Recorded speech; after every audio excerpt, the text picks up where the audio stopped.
어, 호미로 막을 것을 가래로 막는다는 속담, 다들 한 번쯤은 들어보셨죠? 작은 문제를 제때 해결 안 하면 나중에 훨씬 더 큰 대가를 치르게 된다. 뭐 이런 어떻게 보면 당연한 지혜인데요. 근데 정말 놀랍게도 이 오래된 속담이 미국의 한 도시 범죄학 이론이랑 정확히 맞닿아 있다는 사실 혹시 알고 계셨나요? 오늘 당신과 함께 깊이 파고들 자료가 바로 이 지점을 다루고 있습니다. 깨진 창문 효과라는 이론을 통해서요. 한국 정치의 고질병이 된 위성정당 문제를 분석한 아주 날카로운 글이거든요. 이 분석을 쭉 따라가다 보면 2020년 그리고 2024년 총선을 거치면서 우리 선거 규칙이라는 창문이 도대체 어떻게 깨지기 시작했는지, 그리고 그 작은 균열이 한국 민주주의 전체에 어떤 영향을 미쳤는지 아주 선명하게 보게 될 겁니다. 자, 그럼 이 두 가지 개념이 어떻게 연결되는지 그 논리의 실타래를 한번 같이 풀어가 보시죠. 우선 이 모든 논의의 출발점인 깨진 창문 효과 이론부터 확실히 짚고 가야 할 것 같아요. 이게 1982년에 제임스 윌슨하고 조지 켈링이라는 학자들이 발표한 이론이라고요. 이게 정확히 어떤 개념인지 조금 더 쉽게 설명해 주실 수 있을까요? 네, 아주 직관적인 이야기에서 시작해요. 어느 동네에 빈 건물이 하나 있다고 한번 상상해 보세요. 근데 누군가 돌을 던져서 유리창 하나를 딱 깼습니다. 이게 첫 번째 사건이죠. 만약에 이 깨진 창문이 바로 수리되지 않고 며칠, 몇 주 동안 그대로 방치된다면 과연 어떤 일이 벌어질까요?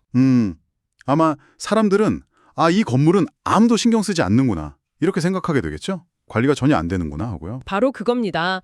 그게 바로 신호가 되는 거죠. 깨진 창문 하나는요, 그냥 물리적인 파손이 아니에요. 이곳은 규칙과 규범이 작동하지 않는 공간이다 라는 아주 강력한 사회적 메시지를 던지는 겁니다. 이 신호를 감지한 사람들은 나도 돌 하나쯤 던져도 괜찮겠네. 이렇게 생각하게 되고 곧이어서 두 번째, 세 번째 창문이 깨지기 시작하는 거죠. 그러니까 작은 무질서 하나를 그냥 뒀더니 규칙을 어겨도 괜찮다는 인식이 거의 뭐 바이러스처럼 퍼져나가는 거군요. 결국엔 건물 전체가 폐화가 되고 그 지역의 범죄율까지 높아지는 그런 상황으로 이어진다. 이런 논리겠네요. 맞습니다. 이 이론의 핵심은 작은 무질서가 그냥 작은 문제로 끝나지 않는다는 거예요. 더 큰 사회적 붕괴의 전조가 될 수 있다는 경고죠.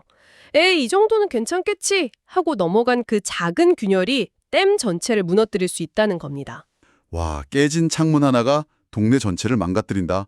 듣고 보니까 이 이론이 최근 우리 정치 상황하고 정말 섬뜩할 정도로 비슷하게 들립니다. 보내주신 자료에서도 이 시작점을 정확히 2020년 총선으로 보고 있죠. 네, 바로 준연동형 비례대표제라는 새로운 선거 규칙이 도입됐을 때입니다. 원래 취지는 그거였잖아요. 군소정당에게도 원내 진출 기회를 줘서 유권자의 다양한 목소리를 반영하자. 나름의 명분은 있었던 제도였죠. 하지만 거대 양당의 이해관계와는 전혀 맞질 않았습니다. 그렇죠. 그래서 나온 게 바로 위성정당이라는 정말 전대미문의 꼼수였고요. 지역구는 거대 정당이, 비례대표는 위성정당이 표를 싹쓸이하겠다 이런 계산이었는데 이 분석글은 당시 자유한국당, 그러니까 현재 국민의힘 전신이 만든 그 위성정당을 한국 정치판의 첫 번째 깨진 창문으로 명확히 지목하고 있네요. 그렇습니다. 선거제도의 취지를 정면으로 거스르는 명백한 규칙 위반이었죠. 그런데 이 분석에서 정말 중요하게 다루는 부분은 왜 창문이 깨졌는가가 아니에요. 그것보다 더 근본적인 질문. 바로 왜 그 깨진 창문은 수리되지 않았는가? 이걸 파고들어요. 그게 핵심이군요. 첫 번째 규칙 위반이 발생했을 때 그걸 바로잡으려는 노력이 있었어야 한다. 그런데 그러지 못했다는 거고요. 네, 이 글은 특히 당시 다수 의석을 가졌던 더불어민주당의 무대응을 아주 날카롭게 지적합니다. 예를 들어서 2022년 대선 때 이재명 후보가 위성정당 만들지 않겠다고 분명히 약속했거든요. 하지만 정작 다수당으로서 위성정당을 원천적으로 금지하는 법안, 이걸 통과시키려는 노력은 하지 않았다는 겁니다. 잠깐만요. 그 부분을 좀 더 짚어보죠. 그러니까 당시엔 위성정당을 안 만들겠다고 약속은 하면서도 그걸 막을 법 자체는 만들지 않았다. 이거 뭔가 모순처럼 들리는데 이 글에선 그 이유를 어떻게 분석하나요? 어떤 정치적인 계산이 있었다고 보는 건가요? 글의 논리를 따라가 보면 이건 일종의 전략적 방치로 해석될 수 있습니다. 상대방이 또 규칙을 어길 경우에 대비해서 우리도 위성정당에 만들 수 있는 카드를 남겨둬야 한다는 그런 정치적 계산이 깔려 있었다고 보는 거죠. 결국 대의보다는 당리당략이 앞섰다는 비판이에요. 깨진 창문을 뻔히 보면서도 나중에 혹시 우리도 저 창문으로 드나들어야 할지 모르니 그냥 내버려 두자. 이렇게 한 셈이라는 거죠. 와, 정말 통렬한 지적이네요. 결국 그 전략적 방치가 이 규칙은 더 이상 중요하지 않아 라는 신호를 정치권 전체에 보내버린 셈이 됐군요. 네, 바로 그 신호가 2024년 총선에서 폭발적인 결과로 이어진 겁니다. 맞아요. 2020년엔 그래도 한두 곳에 꼼수라고 비판받던 일이 2024년 총선이 되니까 그냥 당연한 전략처럼 되어버렸죠. 국민의힘, 민주당은 물론이고 조국혁신당, 사회민주당, 기본소득당, 진보당까지 그야말로 너도 나도 위성정당이라는 이름으로 창문 깨기에 동참하는 거의 대유행이 벌어졌습니다. 바로 그게 깨진 창문이 수리되지 않았을 때 나타나는 전형적인 현상이죠.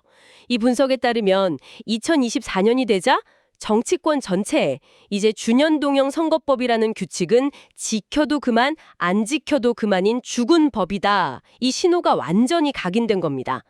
첫 번째 규칙 위반이 처벌받거나 교정되지 않으니까 이제 그 규칙을 지키는 사람만 바보가 되는 상황이 된 거죠. 상대방이 규칙을 어기는데 우리만 손해볼 수는 없다. 이 논리가 모든 걸 정당화시켜버린 거네요. 그렇습니다. 그리고 이 지점에서 분석은 한 걸음 더 나아가요. 이 현상이 한국 민주주의를 1987년 육공화국 출범 이후 가장 심각한 수준으로 후퇴시켰다. 아주 강하게 비판합니다. 정당들의 행동 동기가 민주주의의 규칙과 정신을 지키는 게 아니라 오직 국회의원 1석당 4년간 40억 원이라는 노골적인 실리로 변질되었다는 거죠. 40억 원이라는 구체적인 액수까지 언급하는군요. 그만큼 정당들의 행동이 이념이나 가치가 아니라 철저히 경제적 이득에 따라 움직였다고 보는 거네요. 네, 분석의 시각은 매우 단호합니다. 민주주의라는 공공재를 사적인 이익을 위해서 훼손하는 걸 더 이상 부끄러워하지 않는 시대가 되었다는 겁니다. 이 상황을 설명하면서 그래서 사용한 비유가 정말 인상 깊었습니다. 바로 버려진 차량 위에서 노는 아이들이라는 비유였죠. 네, 그 비유가 이 글의 백미라고 할 수 있어요. 동네 공터에 아무도 돌보지 않는 폐차가 한 대 있다고 상상해 보세요. 아이들이 그 차 지붕 위에서 막 뛰놀고 사이드미러 부수고 부품 떼어내면서 장난을 칩니다. 아이들한테는 아기가 없겠죠. 그냥 재미있는 장난감, 놀이터 정도로 생각할 테니까요. 바로 그겁니다. 아이들은 자신들의 행동이 재물손괴라는 규범을 어기는 행위라는 것조차 인식하지 못할 수 있어요. 그들에게 그 차는 이미 망가져 있고 주인이 없는 물건일 뿐이니까요. 이 분석은 2024년의 정당들이 바로 이 아이들과 같았다고 말합니다. 와, 1987년 민주항쟁이라는 그 수많은 사람들의 피와 땀으로 어렵게 만들어낸 민주주의 체제라는 차량을 이미 망가졌다는 이유로 그냥 부품을 떼어가서 현금으로 바꾸는 일종의 현금 인출기처럼 사용했다는 비판이군요. 정말 뼈아픈 비유입니다. 여기서 저자는 한 걸음도 나아가서 역사적 기억의 상실이라는 더 근본적인 문제를 끄집어냅니다. 6월 항쟁 당시 탁친이 억하고 죽었다. 이 말로 상징되는 박종철 열사 고문치사 사건, 그리고 시위 도중에 체류탄에 맞아 쓰러져간 이한열 열사의 희생. 그런 아픈 역사를 딛고서야 우리가 대통령 직선제와 절차적 민주주의를 얻어낸 거잖아요. 비례대표제 같은 선거제도 역시 그 성취의 일부였고요. 그런데 이제는 그 제도가 어떤 희생 위에서 만들어졌는지 그 무게를 완전히 잊어버렸다는 거군요. 네. 글의 표현을 그대로 빌리자면 한 정당이 먼저 이 민주주의의 부품을 떼어다 팔기 시작하니까 다른 정당들도 우리만 손해볼 수 없다면서 앞다투어 부품을 뜯어가는 약탈 경쟁이 벌어졌다는 겁니다. 역사의 무게를 잊어버린 정치인들에게 민주주의라는 차량은 더 이상 신성한 게 아니라 그냥 마음대로 올라타 뛰놀 수 있는 폐차에 불과했다는 거죠. 알겠습니다. 그럼 조금 더 구체적으로 들어가 보죠. 이 위성정당이라는 게 정확히 선거제도의 정신을 어떻게 훼손한 건가요? 청취자분들이 명확히 이해할 수 있도록 한번 짚어주시면 좋겠습니다. 한국의 총선제도는 기본적으로 혼합형입니다. 지역구 의원이랑 비례대표 의원을 함께 뽑죠. 이 제도의 대전제는 하나의 정당이 지역구 후보와 비례대표 후보 명부를 모두 책임지고 제출하고 유권자는 그 정당의 정책과 임무를 종합적으로 보고 투표한다는 겁니다. 투표용지에도 정당 이름은 하나만 찍히죠. 즉, 지역구 후보와 비례대표 후보는 한 정당이라는 한 몸으로 움직여야 한다. 이거군요. 맞습니다. 그런데 위성정당은 이 몸을 인위적으로 둘로 쪼개는 행위예요.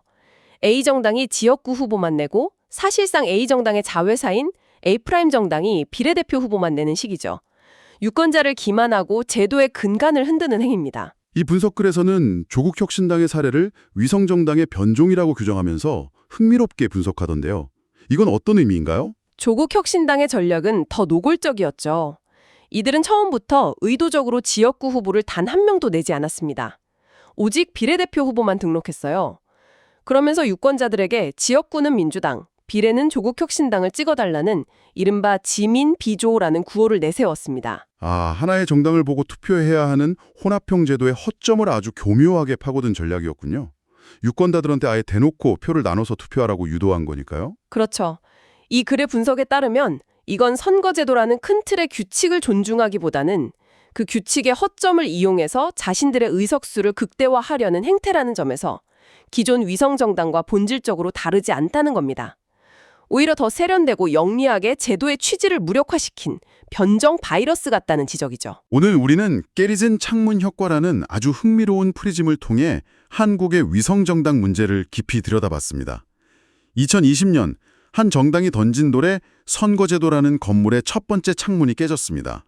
하지만 아무도 그 창문을 수리하지 않았고 그 방치는 이제 이 규칙은 지키지 않아도 된다는 강력한 신호가 돼서 정치권 전체로 퍼져나갔습니다. 그리고 그 결과 2024년에는 너도 나도 창문을 깨는 그야말로 규칙 붕괴의 축제가 벌어졌죠.